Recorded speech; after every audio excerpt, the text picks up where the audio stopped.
पस साख्तियात, साख्त शिकनी, रद्द साख्त, रद्द तश्कील, डीकंस्ट्रक्शन या ला तश्कील। इस किस्म की इस्तिलाहात से अक्सर पढ़ने और सुनने वालों के जहन उलझन का शिकार होते हैं, लेकिन मैं ये बताता चलूँ कि ये तमाम एक ही चीज़ के नाम हैं। बल्कि अगर ये कहूँ कि ये साख्तियात ही की तरमीम शुदा शक्ल है तो गलत ना हो। जिस तरह साइंस में थ्योरी एक अलग हिस्सा है और प्रैक्टिकल एक अलग हिस्सा है, उसी तरह पस साख्तियात और रद्द तश्कील भी एक ही चीज़ की दो मुख्तलिफ सूरतें हैं। आप यूँ समझे कि पस साख्तियात एक थ्योरी है और रद्द तश्कील उसकी अमली शक्ल है। अब ये जो मैंने बताया कि पस साख्तियात दरअसल साख्तियात ही की तोसी शक्ल है, तो ये इसलिए कहा कि सॉसियर के फ़लसफ़े साख्तियात के अंदर से हमें पस साख्तियात के अनासर मिल जाते हैं। मिसाल के तौर पे उन्होंने ये कहा था कि एक मानी नुमा और तसव्वुर मानी के दरमियान कोई फितरी रिश्ता नहीं होता। अब इसका मतलब ये है कि एक मानी नुमा एक से ज़्यादा मानवी तसव्वुरात के लिए काम कर सकता है। मिसाल के तौर पे लफ्ज़ ज़ुबान है तो इसे हम अंग्रेज़ी, पश्तो, उर्दू, अरबी किसी भी ज़ुबान के लिए इस्तेमाल कर सकते हैं, लेकिन यही लफ्ज़ हम आले गोयाई के लिए भी इस्तेमाल करते हैं। यानी मैं भी मुंह में ज़ुबान रखता हूँ और जिस ज़ुबान से मैं बोलता हूँ। गोया पस साख्तियात सॉसियर के तसव्वुरात को बुनियाद भी बनाती है, लेकिन उसी वक्त में उसको रद्द भी करती है। इसी रद्द और कबूल की वजह से कहा जाता है कि साख्तियात और पस साख्तियात में लव हेट रिलेशनशिप है, यानी ये ना तो मुकम्मल तौर पे रद्द है ना मुकम्मल तौर पे कबूलियत है। दरअसल एक छोटे से नुक्ते पे जहाँ पे दोनों में फ़र्क वाक़ होता है वो ये है कि साख्तियात के अंदर हम लफ्ज़ की मानी किसी निज़ाम के अंदर ढूंढते हैं और उसकी तफहीम होती है किसी निज़ाम के अंदर होते हुए। गोया साख्तियात में मरकज़ का या सेंटर का एक तसव्वुर मौजूद है। वो सेंटर मुसन्निफ भी हो सकता है, साख्त भी हो सकती है और कारी भी हो सकता है। लेकिन रद्द तश्कील में या पस साख्तियात में सेंटर का तसव्वुर मौजूद नहीं है। आप यूँ समझे कि जैसे किसी लफ्ज़ के माने हम लुग़त में देखते हैं तो उस लफ्ज़ के मानी के लिए लुग़त में एक और मानी दर्ज होते हैं। गोया लफ्ज़ के मानी ने दोबारा एक लफ्ज़ की शक्ल इख्तियार कर ली और उसके एक अलग मानी लुग़त में दर्ज है। अब वहाँ पे उसी मानी के लिए एक और लफ्ज़ दर्ज है, तो गोया ये लफ्ज़ का मानी में बदलना, मानी का फिर लफ्ज़ में बदलना एक लामुतनाही सिलसिला है और कहीं पे कोई हतमी शक्ल मौजूद नहीं है या हतमी मानी मौजूद नहीं है जिसको हम कह सके कि ये इस लफ्ज़ की मानी है।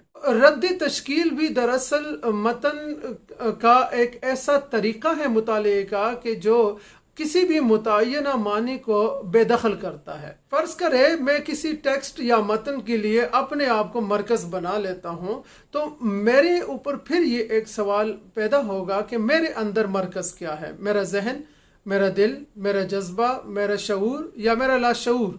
तो गोया कहीं पे सेंटर मौजूद नहीं है। जाक दरीदा का ख्याल है कि जो कुछ भी मानी के हवाले से है वो टेक्स्ट के अंदर मौजूद होता है।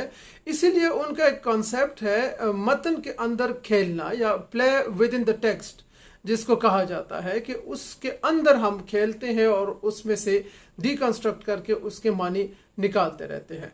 बहुत सारे लोग ये जो टेक्स्ट का लफ्ज़ इस्तेमाल होता है तो वो किसी तहरीर तक ख़ुद को महदूद रखते हैं, लेकिन यहाँ पे मैं ये भी वजाहत करता चलूँ कि टेक्स्ट कोई भी चीज़ हो सकती है, सिर्फ किताब नहीं, बल्कि ये समाजी अक़दार भी हो सकते हैं, ज़िंदगी बज़ाते ख़ुद भी टेक्स्ट हो सकती है, इसी तरह कोई नज़रिया हो सकता है, मज़हब हो सकते हैं, कोई भी चीज़ टेक्स्ट हो सकती है।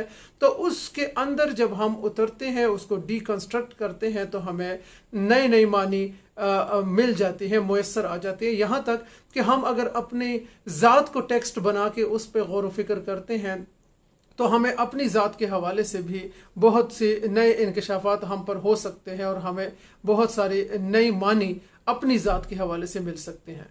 रद्द तश्कील को समझने के लिए एक और चीज़ जो समझना बहुत ज़रूरी है वो डिस्कोर्स है। इस दुनिया बल्कि कायनात का जो निज़ाम है वो मुख्तलिफ डिस्कोर्सेस पर कायम है।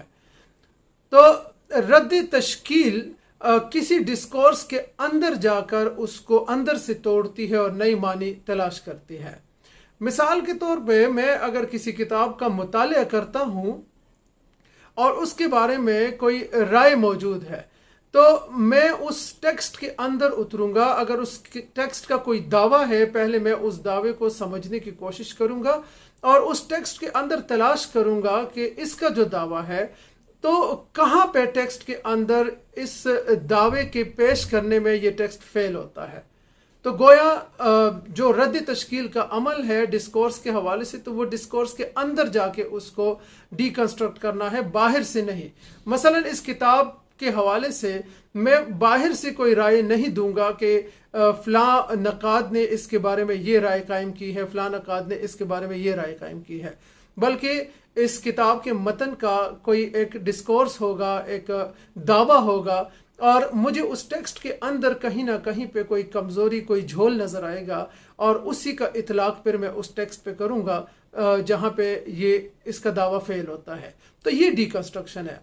बहुत सारे लोगों का ख्याल है कि रद्द तश्कील दरअसल एक तबाहकुन अमल है जो हर चीज़ को ख़त्म कर देती है, लेकिन डिस्ट्रॉय करना और है और डीकंस्ट्रक्ट करना और है। डीकंस्ट्रक्ट में एक नई तामीर का पहलू मौजूद होता है और डिस्ट्रॉय में सिर्फ तखरीब का अमल हमें नजर आता है। गोया जाक दरीदा की फिक्र पिछली फलसफियाना रिवायत की शिकस्त रेख्त नहीं है, बल्कि ये उसकी तौसी और तसलसल का नाम है। जुबान के हवाले से भी बड़ा एक दिलचस्प नजरिया है कि इसके अंदर मानी समझने के लिए हम मुख्तलिफ चीज़ों को उसकी तजाद से भी समझ सकते हैं। जैसे अगर मेरे पास दिन का वक्त है तो इस दिन के वक्त को या दिन को मानी देने का जो हवाला है वो रात भी है, क्योंकि रात का एक तस्वर मौजूद है। तो ये दिन इसलिए दिन है क्योंकि इस वक्त रात नहीं है। गोया दिन मौजूद है, रात गायब है। तो मानी के तायुन में जो चीज़ मौजूद है, जो हाजिर है, उसका किरदार तो होता ही है, लेकिन जो नहीं होता, जो उसका अपोजिट, जो मुखालिफ होता है, उसका भी मानी की तश्कील में अपना एक अहम किरदार होता है जिसे हम नज़रअंदाज नहीं कर सकते।